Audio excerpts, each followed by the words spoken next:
Continuamos en Sol de la Tarde. Bueno, señores, Eliferbo, tengo que buscar siempre este nombre, Eliferbo, porque la verdad que los papás tuyos, sí.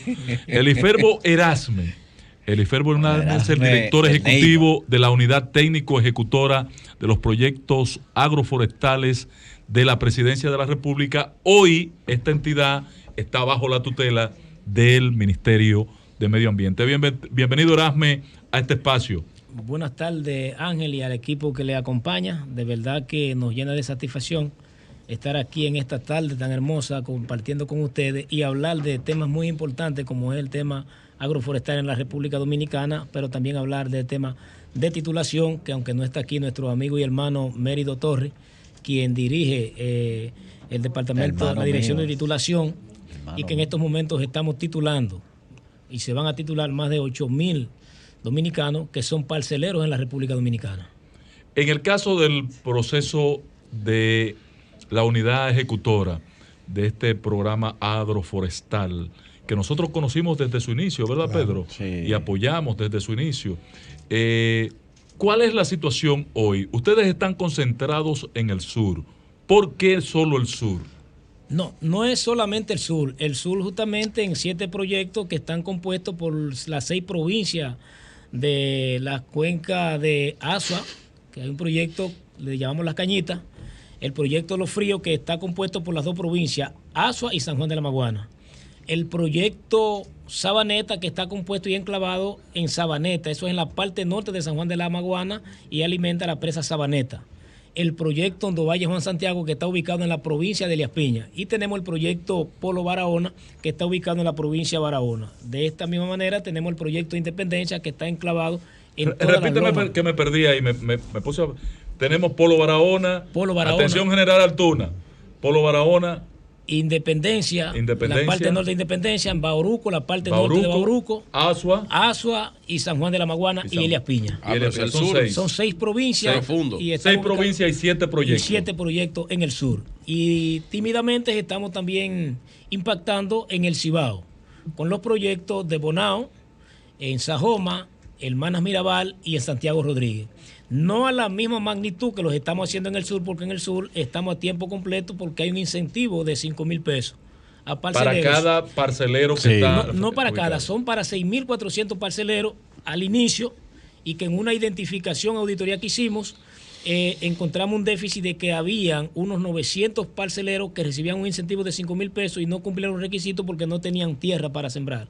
Para usted entrar a estos proyectos tiene que tener un mínimo de 10 hectáreas. O sea, que ustedes sacaron a casi 1,000 personas ya de FAR. Sí, casi 1,000 personas se sacaron porque no calificaban. No calificaban porque no tenían tierra para sembrar, y entonces ¿cómo le daban ese dinero? Precisamente eso me preguntó. Esa es la pregunta que se hace. En la entrada que cuando llegamos. Pero ¿qué cosas, no? Los desvinculamos y automáticamente en esos lugares van a entrar personas que estén acorde con lo que plantea el proceso, que es integrar gente. Integrar justamente agricultores. Pero también hay unos 14,700 parceleros que no reciben el incentivo de 5,000, pero sí reciben el incentivo de plantas, abonos y la mano técnica. O sea, que son 11,000 personas que ustedes están impactando. Estamos impactando a más de 18,000 familias. ¿Cómo? Perfecto. En esa región. Entonces, César Cabrera tiene una pregunta. Mira, esto es un proyecto de que inició en el 17. Nosotros lo hemos venido apoyando porque nosotros creemos en la reforestación y además en ir en auxilio del campesino. Y yo creo que este proyecto reúne las 2 condiciones. Cosecha, se ha recogido porque se le daba los 5,000 pesos, se sobreentendía que era hasta que se recogiera la primera cosecha, que iba a representar una buena cantidad de dinero para el campesino. Mínimamente una producción de café y mínimamente una producción de aguacate. Debo de resaltar que... ¿Y cómo le ha ido a esos parceleros? No, porque aguacate toma 4 años. Bueno, para uno tener una idea y la gente tener una idea. Yo debo decir que los parceleros se sienten contentos porque yo he escuchado en la historia que ellos en algunos momentos tienen que testimoniar que ellos se sienten felices y contentos porque había parceleros que posiblemente no tenían la oportunidad de tener 3,000, 4,000 y 5,000 pesos y que hoy pueden contar 20,000 pesos juntos. Y eso vale. O sea, que no tenían, oigan esto que está diciendo Erasme, parceleros que no habían visto nunca 3 o 4,000 pesos juntos, que están viendo 25. Me están llevando 25,000 pesos juntos en estos momentos. Fruto de la producción. Fruto de la cosecha que ellos mismos han estado trabajando. Entonces, Erasmo, a ti que se te ve que eres un hombre justo, funcionó ese programa. Fue beneficioso para claro que sí. El decir aquí que no funcionó sería una falta de parte mía. Correcto. Ahora, no funcionaron al nivel de la magnitud de cómo debieron funcionar. Porque esa es otra parte que hay que resaltar. Ahora, hay que ver dónde estuvieron las debilidades. Y nosotros estamos justamente enfocados dónde estuvieron esas debilidades para nosotros impactar de una manera tal que lo que nosotros estemos diciendo aquí sea el resultado de lo que nosotros hayamos sembrado. Parece ahí, Erasme, para completar la idea de Pedro, en ese criterio, ese concepto de funcionamiento, el aguacate, porque aquí hay una discusión de que el aguacate no puede ser un instrumento de reforestación en la montaña. Así es. Entonces, ¿cuál es la realidad del aguacate? Porque ustedes están sembrando aguacate y también café, cacao. ¿Cuál es la realidad del aguacate? Mira, la realidad del aguacate es que sirve para reforestar, porque no tiene ningún tipo de acción que lo pueda cohibir. Hay una idea que se ha venido promoviendo porque se dice que el aguacate consume mucho agua. Eso no es así. Lo que pasa es que en uno de los espacios... Pero al pobre Ángel Esteves lo quisieron matar. Todavía lo están persiguiendo porque estaba sembrando aguacate. Eso no es así. Lo que pasa es que hay un tema de una historia que se dio en un país y en ese país el agua potable la tomaban para regar aguacate. Es imposible que donde hay agua potable, que tú se la quites a una población para regar aguacate, que es una planta de consumo humano, está bien. Pero en este caso aquí el aguacate no consume tanta agua para crecer, ni consume tanta agua como se ha querido plantear. El aguacate es una de las plantas que menos agua consume porque solamente basta con pegarse para entonces darle el seguimiento técnico para nosotros lograr el resultado. La fruta vegetal rica. ¿Dónde está la fuente de ese proceso de reforestación que ustedes están desarrollando, Erasme? ¿Ha progresado? ¿Hay una fuente estable para garantizar esa arborización? Mira, nosotros debemos decir que ha progresado, pero es importante resaltar, Ángel, y dejar claro de que nosotros en nuestra llegada recibimos en estos proyectos en papeles unos 69 millones de plantas sembradas. No así en el momento que nosotros recibimos, y esa fue la parte que quise aclarar. ¿Y ustedes salieron a contar plantas sembradas? Bueno, sí, nosotros hemos hecho un proceso de auditoría. Y justamente en ese proceso de auditoría, en la primera etapa, apenas aparecen plantados y existentes unos 18 millones de plantas. Nosotros, o sea que hay 41 millones de plantas que están sembradas en el aire. 50 millones de plantas que todavía no se han podido identificar. Ahora bien, ¿cómo nosotros pudiéramos aclarar esto? Sencillo. En el caso nuestro, que tenemos un año, nosotros en nuestro primer año de ejecución, lo que hicimos ahora, terminando nuestro proceso el 28 de agosto, emitimos al presidente de la República un informe ejecutivo del primer año de gestión, los primeros 12 meses. ¿Cuántas ha sembrado usted? Y nosotros hemos sembrado unos 8 millones de plantas. ¿Cómo? Esos 8 millones de plantas no es porque lo estemos diciendo, sino porque nosotros a nuestra llegada nos empapamos bien de cuál era el proceso para nosotros, de que lo que digamos aquí se puede impactar en el campo. ¿Qué se impactaba en el campo? Por ejemplo, aquí habían 8 auditores instalados en la central. Esos 8 auditores eran los que auditaban los camiones de planta que llegaban a los campos. Entonces nosotros, viendo eso, que no iba a ser posible, desvinculamos esos 8 auditores y los vinculamos en cada uno de los proyectos. Es decir, un camión de planta que salía de aquí para Elías Piña, allá llegaba 2,000 plantas. ¿Lo recibe un auditor? No, aquí, ahora sí. Antes no lo recibía el auditor, solamente lo recibía el coordinador. Y se lo puedo decir porque me encontré en un proceso de seguimiento, por ejemplo, en Bauruco. A Los Ríos yo mandé a despachar un camión de plantas que tenía que entregar 1.800 plantas y apenas llevaba 800. Pero llevaban un formulario para que se llene por las 1.800. Entonces, ese tipo de práctica fue el que fuimos detectando y nos permitió a nosotros entonces ir cada día más abriendo los ojos. Eso nos permitió entonces nombrar los auditores en cada uno de los proyectos, pero además crear la condición de hacer un formulario que ese camión de plata no lo reciba solamente el encargado agrícola, sino que lo recibe el encargado agrícola, lo recibe el auditor, lo recibe el encargado de datos y el coordinador.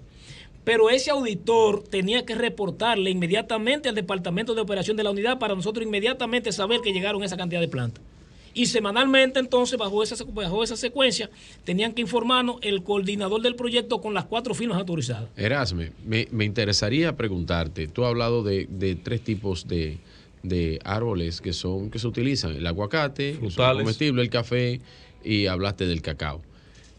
¿Tú me pudieras decir por unidad territorial, ¿qué tipo de plantas, qué tipo de estamos utilizando? Café, aparte aguacate. de eso, Mira, vamos a ver qué me diga. El que más se está utilizando y por zona geográfica. Sí, el que más se está utilizando en este momento es el café, y el aguacate.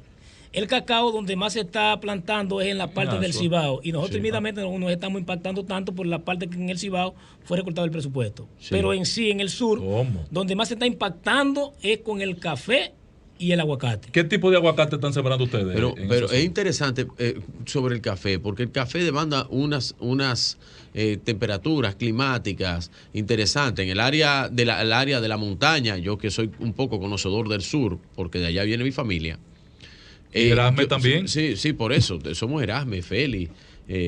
Los tú Pérez. No, porque tú te fuiste para allá, para el Cibao. Los son de allá también. Sí, eso es Duvergé para allá, Azua, Barahona.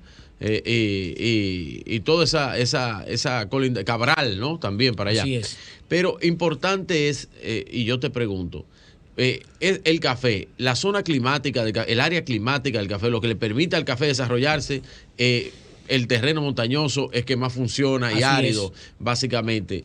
En Polo Barahona, eso es, bueno, casi Polo, toda la parte de Polo está sembrada de café y de cacao. Mira, por suerte, todas las lomas de la región sur son lomas aptas para la siembra de café. Exactamente. Toda la cordillera de Bauruco. Sí, pero ¿estamos repoblando la siembra del café con plantas autóctonas o estamos trayendo plantas de Costa Rica o de Vietnam? ¿De dónde están llegando el café que estamos sembrando? Son las autónomas de aquí de República Dominicana. Seguro, patrón. Claro, café dominicano. Este café no sabe a café. El café que estamos bebiendo ahora mismo. Lo que pasa es que hay café. No me haga hablar de eso, que después nos cierran aquí. Pero otra pregunta.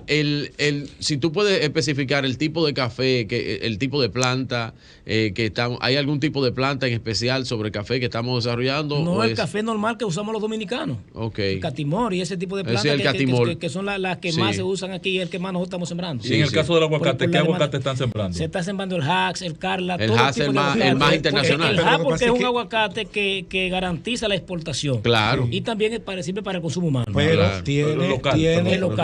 tiene una condición que el terreno tiene que ser alto, sobre los 800 sobre metros. Los 800 metros es que se utiliza el Por eso se tomaron las montañas. De acuerdo, espérate, vamos a hablar a los especialistas. Sí, vamos a hablar nosotros lo que sabemos de aguacate. Usted lo que sabe diseñar cosas en una no computadora y entrar de aguacate. No han traído aguacate. Yo sé comer. Yo no he visto aguacate. Yo sí me lo sé comer. Me lo como 3 veces al día. La variedad, el doctor aquí sabe más que todos nosotros. Por lo menos hablar de aguacate. Yo viví una experiencia bonita con eso cuando trabajé para el ministerio. El hash, que como él bien señala, es el aguacate de mayor poder para la exportación por su durabilidad. Sí, es ese arrugadito pequeño que ustedes ven. Y se siembra a más de 800 metros. Más de 800 metros. De altura respecto al si nivel tú lo del siembras mar. en el 22, donde yo tengo los popenol, no se te va a dar el hash. Exacto. Así es. Se va a ralentizar, quizás te den 10 años una mata. Y así sucesivamente, de acuerdo al terreno.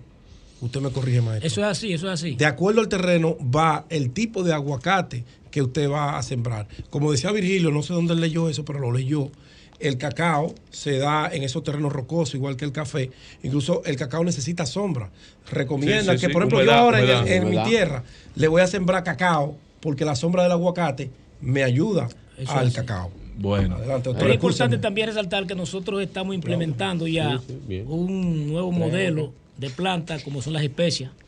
Excelente. Porque tenemos que hablar de eso, sí. Las especias, la enemocada, el clavo dulce, el cardamomo. Había, mira, un proyecto muy interesante que yo colaboré durante un tiempo, que la familia Moreno, don Jesús Moreno, ojalá y me escuche, trabajó mucho con la macadamia.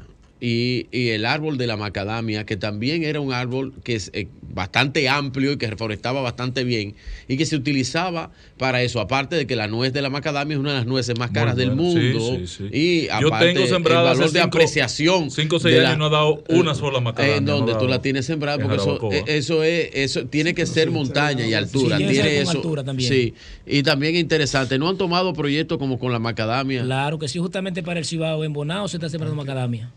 Dentro de ese plan que usted dirige. Sí, en algunos proyectos del sur también se están implementando. Pero son rubros dura que 5 años, en producirte. Sí. Una pregunta. Ahorita tú hablabas de que el presupuesto se agotó para el Cibao. Explícanos un chin. Cuando le digo que se agotó es porque se ha venido, por ejemplo, en el primer año de gestión se recortaron unos 600 millones de pesos al presupuesto de la unidad. Sí. Se recortaron por el tema del COVID. Sí. Eso trajo como consecuencia de que automáticamente si impactábamos en el Cibao con la parte técnica y algunas condiciones de facilidades, obligatoriamente que corregir. Por ejemplo, la cuenca de Tavera tienen que irla a impactar. Por ejemplo, en Bonao habían 6 técnicos y apenas estamos trabajando con 1 y 2 técnicos. Oye. En Santiago Rodríguez habían 4 o 5 técnicos y apenas estamos trabajando con ahora no tenemos técnicos. Hay que hablar con Luis Abinader. ¿Qué está pasando? ¿Qué es lo que estamos planteando? Son proyectos muy importantes. Porque hay un tema. No, el tema recursos. El tema recursos. Por eso justamente estamos enfocados en la parte sur, porque la demanda que tenemos de deforestación, gracias a Dios que eso hemos podido recuperarlo. Y según cómo va el ritmo, nosotros debemos decirle aquí que agradecemos a la gente que se ha ido educando, ha ido escuchando la importancia que tiene la naturaleza en un momento tan difícil que vive el país, y no solamente el país, sino el mundo con la desaparición del agua. Eso a nosotros podemos decir aquí que hemos recibido mucho apoyo de todos los dominicanos, donde nos ha tocado impactar. Ya hoy la gente no quema como quemaba antes. Hoy la gente tiene conciencia. Esa zona de Hondo Valle, que ahí hay un microclima. Qué clima más delicioso. Una de las zonas más lindas que yo he visto con una gran en este país. Una gran producción. Naturaleza. ¿Qué está haciendo este programa allí en Hondo Valle? Este programa en Hondo Valle nosotros estamos impactando fuertemente y ahí se siembra a diario. Justamente ¿qué se está sembrando? Café y aguacate. Bellísimo. Hay mucha demanda de aguacate, hay mucha demanda de café. Y es uno de los centros, es uno de los proyectos modelos de esta gestión, porque allí vamos a impactar nosotros justamente nuestra primera posición de título. Se le va a dar, le van a titular unas 1.700 Cerremos con ese tema del título. ¿Cuál es la situación de la titulación?